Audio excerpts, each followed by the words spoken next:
Assalamualaikum warahmatullahi wabarakatuh. Bismillah, walhamdulillah, wassalatu wassalamu ala rasulillah. Berjumpa kita dalam program pembelajaran fikih untuk kita amalkan dalam kehidupan sehari-hari. Baiklah sahabat pelajar sekalian, pada kesempatan kali ini kita akan membahas sebuah materi memahami ketentuan gadai.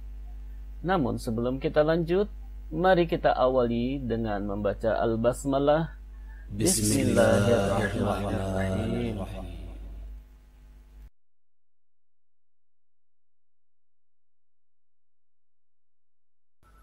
Baiklah, yang pertama kita akan mulai dari pengertian gadai. Apa itu gadai? Gadai dalam bahasa Arab disebut ar-rahn. Secara istilah, gadai adalah penyerahan suatu benda yang berharga dari seseorang kepada orang lain untuk mendapatkan hutang. Benda tersebut dijadikan jaminan agar bisa dibayar dengan harganya oleh pihak yang wajib membayarnya jika dia gagal atau berhalangan untuk melunasinya. Contohnya, ada seseorang berhutang kepada yang lain, misalnya kepada kalian, ya, 2 juta rupiah utangnya. Lalu dia memberikan suatu barang yang nilainya sekitar 2 juta lebih, ya, misalnya 2.500.000. Nah, barang tersebut untuk dijadikan jaminan utangnya. Maka dalam gambaran ini, ya, jika utangnya kelak dapat dilunasi, maka barangnya akan dikembalikan. Jika utangnya tidak mampu dilunasi dengan batas waktu tertentu sesuai kesepakatan, maka barang yang digadaikan tersebut akan menjadi pengganti dari uang yang dipinjam tadi. Itu ya. Yang kedua, hukum gadai. Hukum asal gadai adalah mubah atau diperbolehkan, boleh-boleh saja. Sebagaimana di dalam Al-Quran Allah Subhanahu wa Ta'ala berfirman, A'udzu billahi minasyaitonir rajim. Bismillahirrahmanirrahim. Wa in kuntum ala safari wa lam tajidu katiban farihanum maqbudah fa in amina ba'dukum ba'da falyu'addil ladzi tumina amanatahu walyattaqillaha rabbahu wala taktumus syahadata wa may yaktumha fa innahu athimun qalbuh wallahu bima ta'maluna alim. Shadaqallahul azim. Yang artinya, jika kamu dalam perjalanan dan bermuamalah tidak secara tunai, sedang kamu tidak memperoleh seorang penulis, maka hendaklah ada barang tanggungan yang dipegang oleh yang berpiutang. Akan tetapi, jika sebagian kamu mempercayai sebagian yang lain, maka hendaklah yang dipercayai itu menunaikan amanatnya, hutangnya, dan hendaklah ia bertakwa kepada Allah Tuhannya. Dan janganlah kamu para saksi menyembunyikan persaksian, dan barang siapa yang menyembunyikannya, maka sesungguhnya ia adalah orang yang berdosa hatinya, dan Allah Maha mengetahui apa yang kamu kerjakan. Nah, istilah barang tanggungan di atas itu dikenal kemudian dengan istilah jaminan atau barang gadai atau objek pegadaian. Kemudian yang kedua, hadis Rasul sallallahu alaihi wasallam an Aisyah radhiyallahu anha anna an-nabiy sallallahu alaihi wasallam ishtara ta'aman min yahudi ila ajalin warahanahu dir'an min hadid. Artinya, Aisyah radhiyallahu anha berkata, Rasulullah sallallahu alaihi wasallam pernah membeli makanan dari orang Yahudi dengan tempo atau dengan cara kredit, dan beliau menggadaikan kepadanya baju besi. Yang ketiga, rukun dan syarat gadai. Rukun gadai ada 3. Yang pertama, sigot, ijab qabul. Yang kedua, al-aqidain, 2 orang yang melakukan akad, yaitu pihak yang menggadaikan, ar-rahin, dan yang menerima gadai, al-murtahin. Yang ketiga, al-ma'qud alaih, yang menjadi objek akad, yaitu barangnya yang digadaikan. Selanjutnya, bagaimana dengan syaratnya? Nah, untuk syaratnya, syarat yang pertama adalah syarat yang berhubungan dengan orang yang bertransaksi, yaitu orang yang menggadaikan barangnya adalah orang yang memiliki kompetensi beraktivitas, yaitu apa? Balik, berakal, dan rusydu, ya, kemampuan untuk mengatur. Yang kedua, syarat yang berhubungan dengan al-marhun atau barang yang digadai. Syarat barang yang digadai, yang pertama, barang gadai itu berupa barang berharga yang dapat menutupi hutangnya, baik barang atau nilainya ketika tidak mampu melunasinya kelak.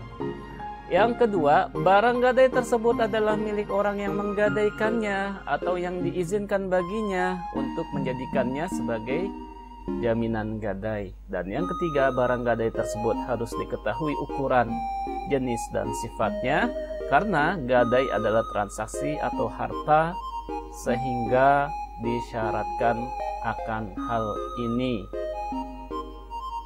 Kemudian yang ketiga, syarat yang berhubungan dengan al-marhun bih atau hutang adalah hutang yang wajib atau yang akhirnya menjadi wajib. Pembahasan selanjutnya adalah yang keempat, ketentuan umum dalam gadai.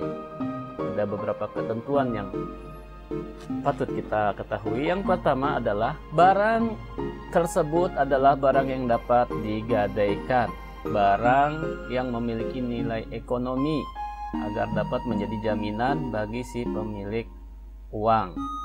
Yang kedua, barang gadai adalah merupakan amanah jika si pemilik uang khawatir uangnya tidak akan kembali atau sulit dikembalikan, maka dia membutuhkan barang jaminan. Maka barang tersebut adalah amanah yang sewaktu-waktu boleh jadi akan dikembalikan kepada pemiliknya jika dia mampu membayar utang. Yang ketiga, barang gadai dipegang oleh si pemberi utang. Barang gadai tersebut berada di tangan pemberi utang selama masa perjanjian gadai tersebut. Pembahasan selanjutnya, pemanfaatan barang gadai. Pihak pemberi utang tidak dibenarkan untuk memanfaatkan barang gadaian, nggak boleh, karena itu barang milik orang. Ya, sebab sebelum dan setelah digadaikan, barang gadai adalah milik orang yang berutang, tuh ya. Sehingga pemanfaatannya menjadi milik pihak orang yang berutang sepenuhnya. Adapun pemberi utang, maka ia hanya berhak untuk menahan barang tersebut sebagai jaminan atas uangnya yang dipinjam sebagai utang oleh pemilik barang. Namun begitu, ada keadaan tertentu yang membolehkan pemberi utang memanfaatkan barang gadaian. Misalnya berupa kendaraan atau hewan yang diperah air susunya, maka boleh menggunakan dan memerah air susunya apabila ia memberikan nafkah untuk pemeliharaan barang tersebut. Tentu saja harus sesuai dengan besar nafkah yang dikeluarkan dan memperhatikan prinsip keadilan. Pembahasan kita selanjutnya adalah biaya perawatan barang gadai. Jika barang gadai butuh biaya perawatan, misalnya hewan perahan, ya sapi, ya kambing gitu ya, kerbau, hewan tunggangan, kuda, dan budak. Zaman sekarang sudah tidak ada budaknya. Maka yang pertama, jika dia dibiayai oleh pemiliknya, maka pemilik uang tetap tidak boleh menggunakan barang gadai tersebut. Yang kedua, jika dibiayai oleh pemilik uang, maka dia boleh menggunakan barang tersebut sesuai dengan biaya yang telah ia keluarkan. Tidak boleh lebih. Yang ketujuh, Pembahasan kita yang ketujuh adalah pelunasan hutang dengan barang gadai. Apabila pelunasan utang telah jatuh tempo, maka orang yang berutang berkewajiban melunasi utangnya sesuai dengan waktu yang telah disepakati. Bila telah lunas, maka barang gadaian dikembalikan kepada pemiliknya. Namun, bila orang yang berutang tidak mampu melunasi utangnya, maka si pemberi utang berhak untuk memiliki barang gadaian tersebut, berhak untuk menjual barang gadaian itu untuk membayar pelunasan utang tersebut. Apabila ternyata ada sisa, maka sisa tersebut menjadi hak pemilik barang gadai tersebut.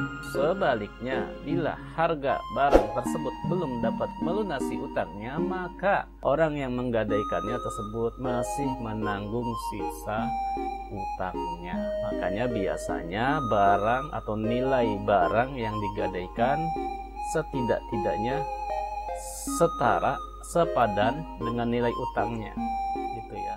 Atau biasanya lebih mahal harga barang gadai tersebut ketimbang jumlah utangnya. Sahabat pelajar sekalian, demikianlah pembahasan kita mengenai ketentuan gadai di dalam fikih Islam. Semoga dengan adanya penjelasan ini dapat menambah wawasan khazanah keilmuan bagi kalian untuk kita jadikan pedoman dalam kehidupan sehari-hari. Kita akhiri dulu dengan membaca hamdalah. Alhamdulillahirabbil alamin. Subhanakallahumma wa bihamdika asyhadu an la ilaha illa anta astaghfiruka wa atubu ilaik. Wassalamualaikum warahmatullahi wabarakatuh.